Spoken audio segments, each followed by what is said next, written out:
నాయకులు మరి ఈ రాష్ట్ర ముఖ్యమంత్రి గారు మా లంబడోల ఏకాభిప్రాయాన్ని మీరు తెలుసుకోవాలి. మేము కోరిన చోట మా సేవలాల్ మహారాజ్ విగ్రహం ఏర్పాటు చేయాలి.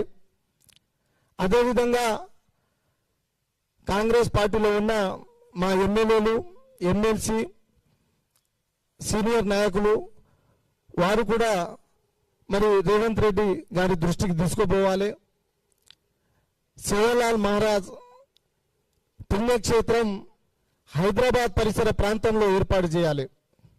మరి మీరు విగ్రహానికే పరిమితం అవుతా ఉంటారు. విగ్రహం కాకుండా సేవలాల్ మహారాజ్ మందిరం, అదేవిధంగా మీరమయాడి మందిరం మరియు సేవలాల్ మహారాజ్ విద్యాలయం, యూనివర్సిటీ ప్రతి ఒక్కటి సేవలాల్ మహారాజ్ పేరు మీద ఈ